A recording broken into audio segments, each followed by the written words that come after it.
Welcome to the debate. Today, we're diving into something at the heart of, well, daily communication, the idiom. Exactly. These phrases like break a leg or spill the beans are absolutely essential to English, yet their meaning, it sort of defies literal translation.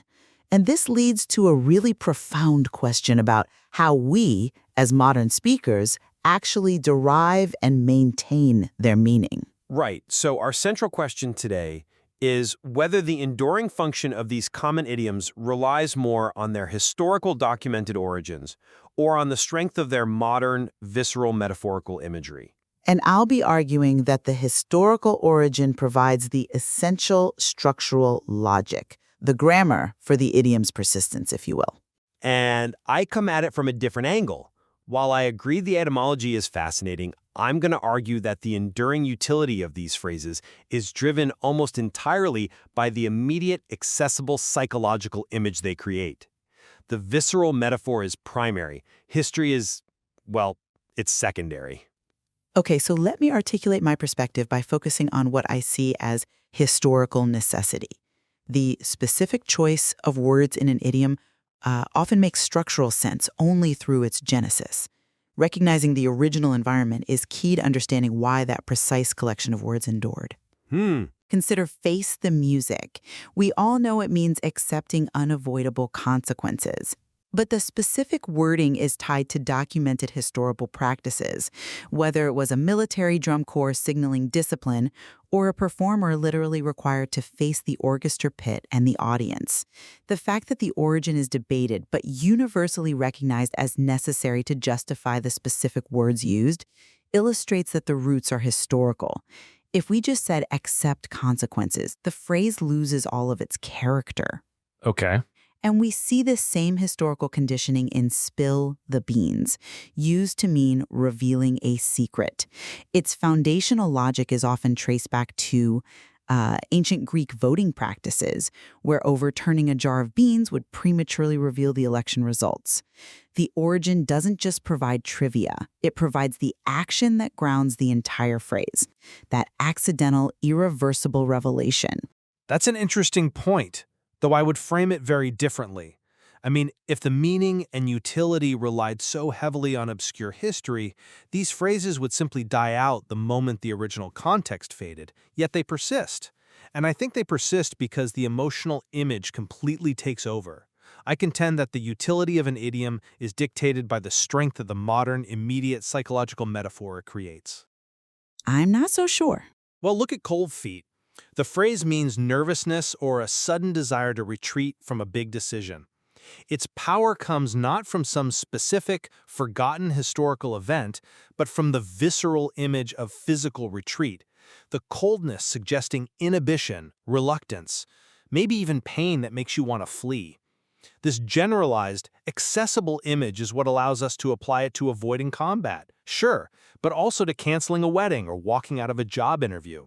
It's the feeling, not the historical fact. Furthermore, what about idioms where the imagery is quite direct? Hit the books, meaning to study hard. There's no ancient Greek voting practice here. The phrase is powerful because it uses straightforward imagery, a physical engagement with the text, to capture a psychological intent. This just demonstrates how potent and successful modern straightforward imagery can be, without needing some obscure historical lineage to prop it up. I have to push back on that a bit. The idea that historical lineage is irrelevant simply because the usage seems straightforward, I don't think it holds up. Even your example, hit the books, is historically conditioned. It requires the physical book as the object of engagement. I mean, if we were purely reliant on imagery, why not absorb the pages or climb the curriculum?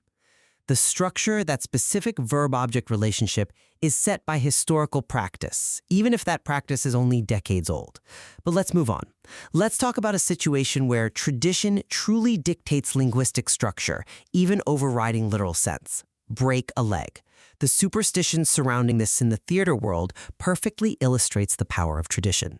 The custom is specific. Saying good luck is considered bad luck, which necessitates a linguistic workaround.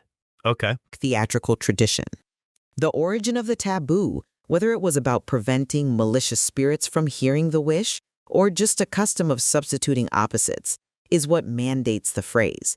The tradition conditions the meaning, not the imagery. I see why you think that, but your argument actually proves the power of substitution and semantic inversion, not the primacy of origin.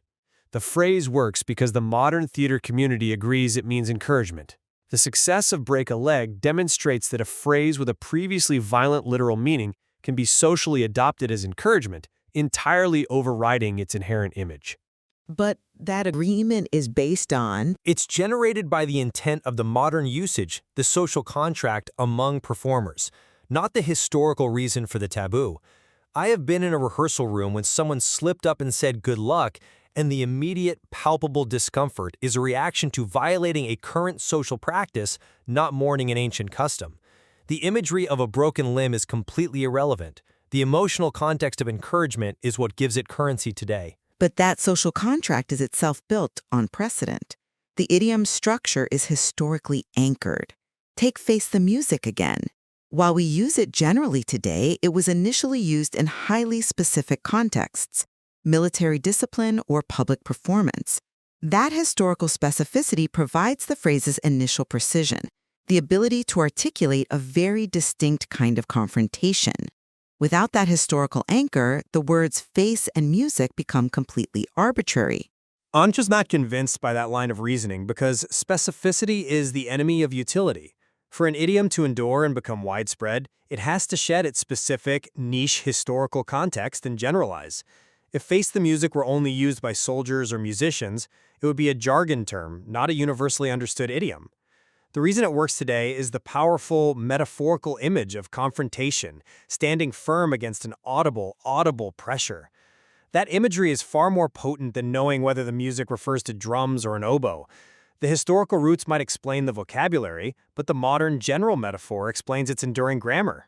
And let's return to the metaphor of physical state. We need to look closer at the mechanism of phrases like cold feet.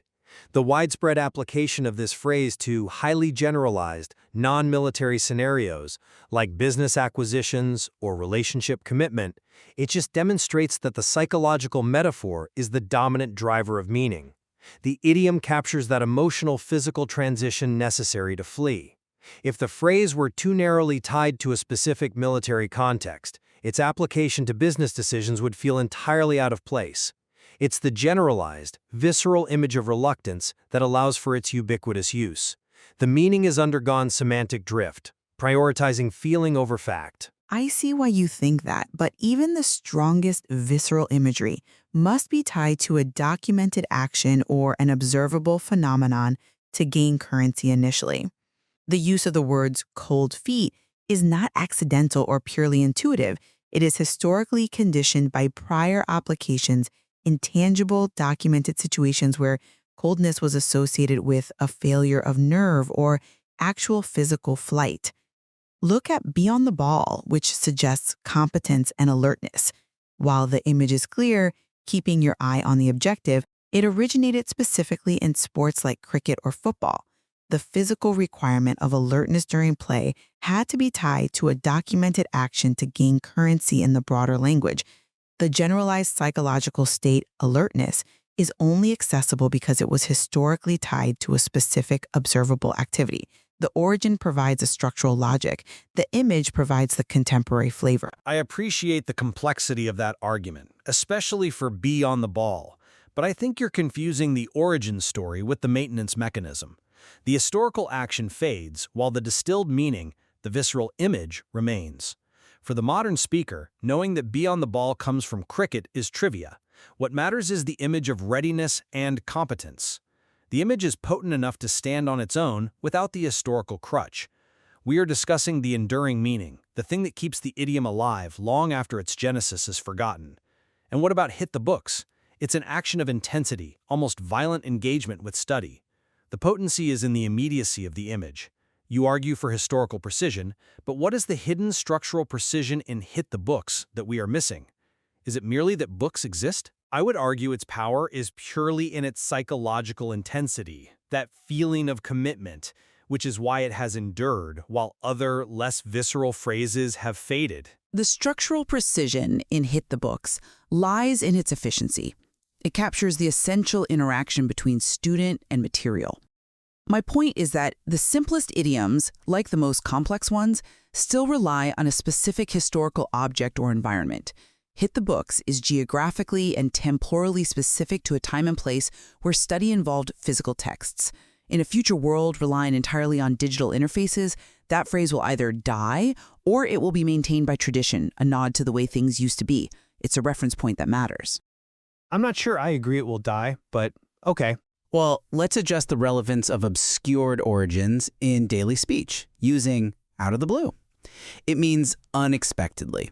While most modern users are unaware of the historical context, possibly from a nautical term or more commonly the visual of a clear sky, that origin is crucial for dating the phrase and understanding its etymological lineage. The origin provides the historical rigor, the precision. Furthermore, knowing the potential origin of spill the beans in ancient Greek voting makes the phrase structurally elegant. It implies a process being ruined by accidental revelation. I respect the historical analysis. I really do. But I have to ask, do you genuinely believe the modern speaker gains anything of practical conversational value by knowing how ancient Greeks voted? For idioms like out of the blue, the historical origin is functionally irrelevant to contemporary users.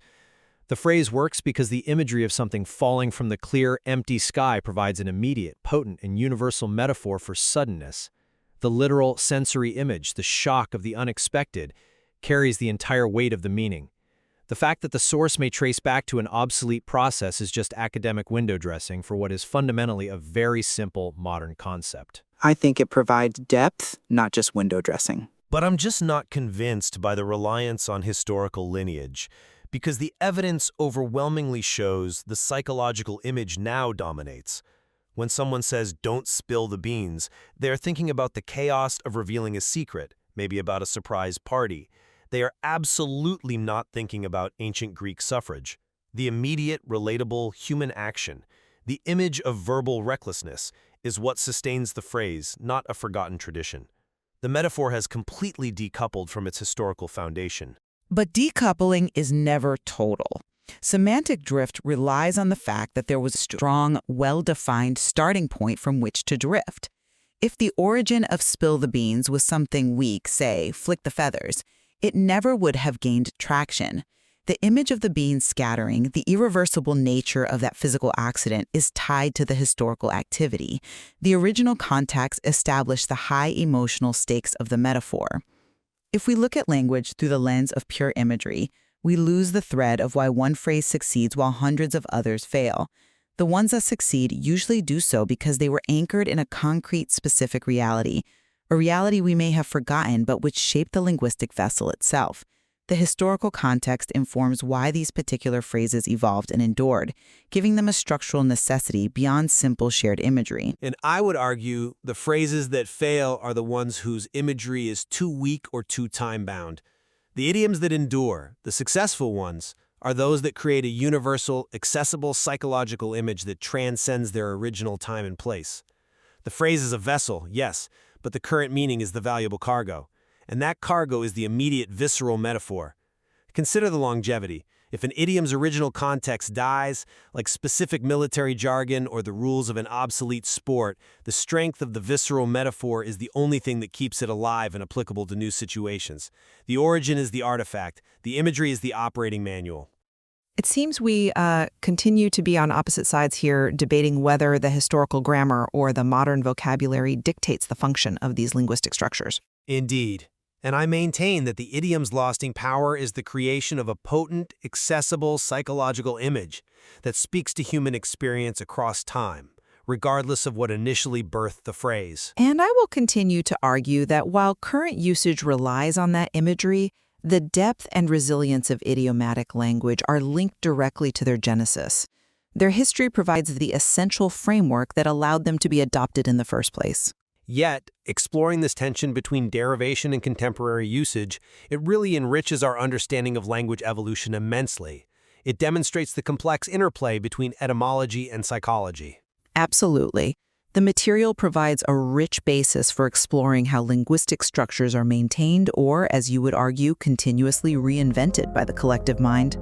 Until next time, keep your ears open to the shifting currents of conversation. And remember that every phrase has a story.